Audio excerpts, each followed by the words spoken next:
Hello.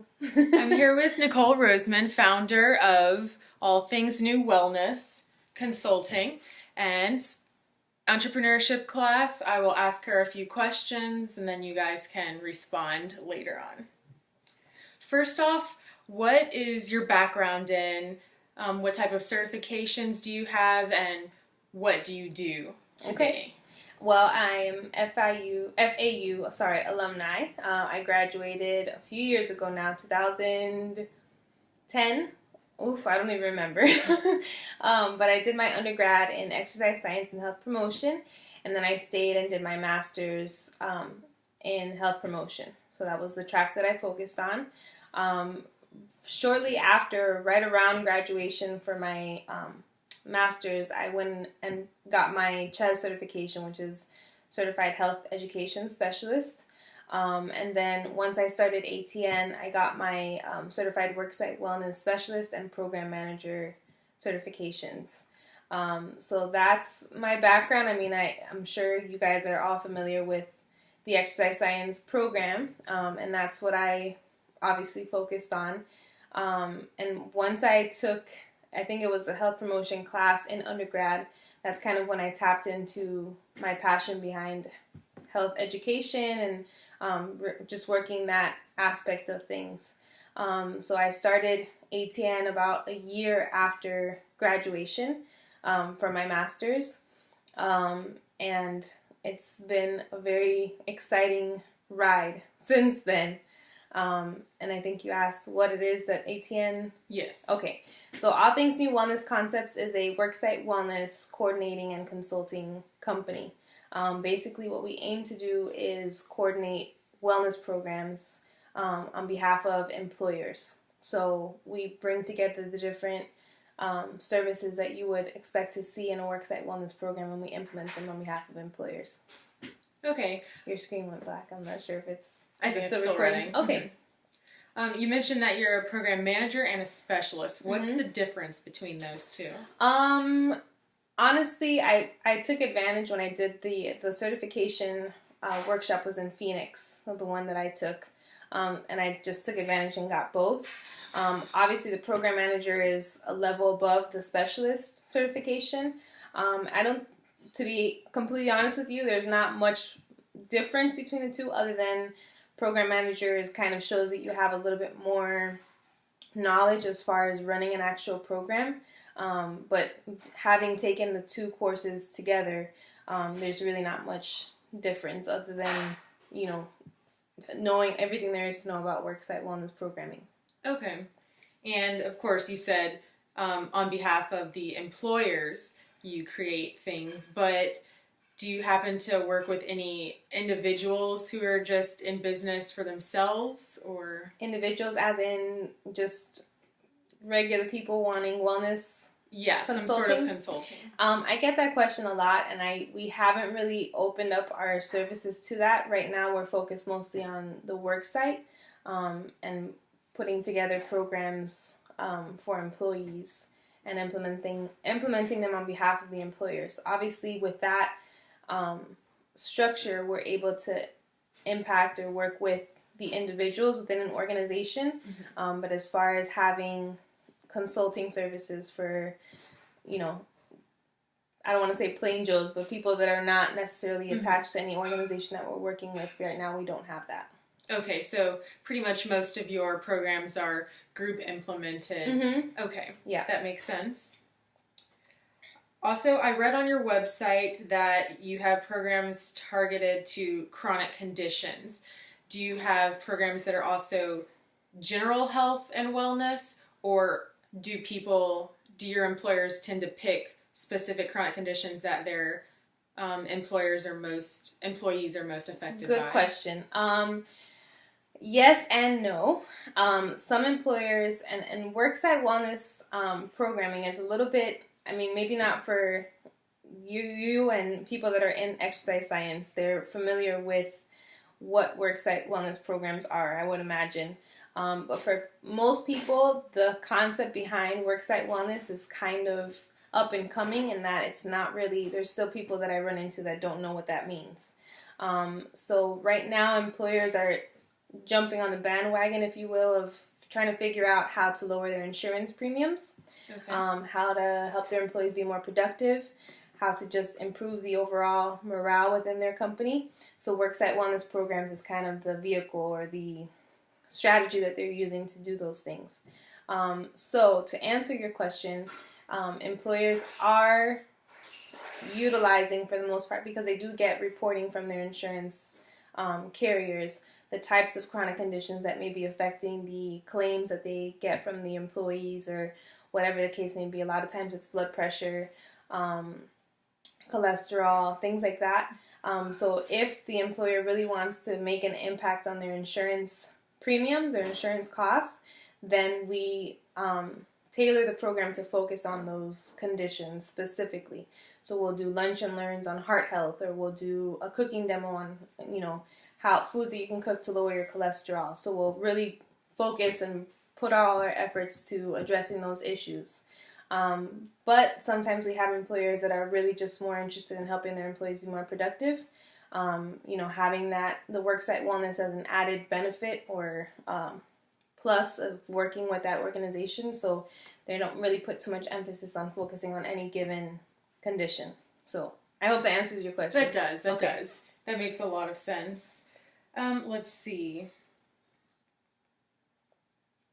So since you don't work in an actual facility, then what sort of supplies or tools do you use in your programs? Do you take things to the companies, or is it more educational materials? Well, our business structure or model is a little bit unique in that we don't, because we're right now, our audience or our target population is at the work site.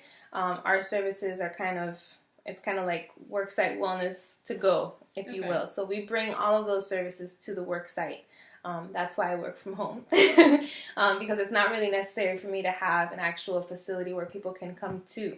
Going back to your original question of whether or not we offer consulting services for individuals, then that would be a little bit more of a requirement to have an actual facility where people can come to. But we actually outsource a lot of our services to local wellness-related vendors. So we partner up with personal trainers, we partner up with group exercise instructors, massage therapists, healthy chefs, different health professionals like doctors or chiropractors or dentists even. And we create those partnerships to be able to bring those services to the work site. So. Okay. Now switching gears just a little bit, talking about research, I read that you published while you were in undergrad. I think it's called Super Life for Kids. That was actually a curriculum that I did during my internship for the University of Miami. But I did publish, it was Better Breakfast, the Key to a Healthier Future, I think was the title. And it was through Florida AFERTS. And that's all the research that you've done? That one required a lot of research. Obviously, it was for a published journal. Relative to ATN, I have had to do research as far as what's out there in terms of the types of companies that offer services similar to what I'm doing. But the bulk of my research was when I was in school, and I had to, obviously I had assignments, and when I did this publication, that required research as well. Okay. How did you determine that this was the path for you, was to create your own business? Did you feel like there wasn't something out there that was addressing these needs, or did you feel that you could do it better than what was being done? How did you feel about that? Well, when I graduated, and you may have taken this class, I can't remember even the name of the class, but we have to develop a business plan within the field. That's the entrepreneurship class. Is it? Now. Okay, well, it wasn't entrepreneurship that I took. It was another class that it was a semester-long project, and we had to develop a business plan for, obviously, a business within the exercise science health promotion field. And that was kind of where the idea for ATN was birthed, and it was actually a wellness facility. And so I kind of got to play around with different ideas around how I would set up a business. Once I graduated, actually while I was going to school, I was working for a health management company in Miami, and I had the privilege of being a part of a team. They actually had to create a position for Worksite Wellness Program Coordinator because they didn't have a wellness program before that. And because I was going to school and I was studying all these things, I was gung-ho about getting a program started. So I got to fill that position, and I got to be a part of a team that got a program going for that company. And once I graduated, I obviously looked back at that experience, and I realized that a lot of organizations probably want to be able to offer those services, but unless they're willing to create a position or have staff that they can dedicate to getting a program going and actually keeping up with it, it won't take off. It won't have any benefits or any return on investment.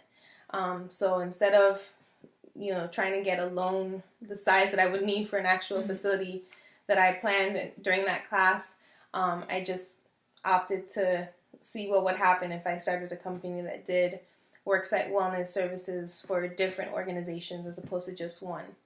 But I did apply to different jobs after graduating. I tried to get my feet wet at least a little bit in that field, but I didn't.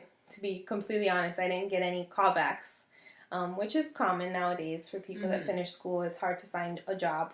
And I just found myself in a position I kind of had nothing to lose to just jump in and see what it would be like to start a business. So, okay, that's a great opportunity that you created that position in the business that you were working for, and then decided, hey, why don't I make this into my own?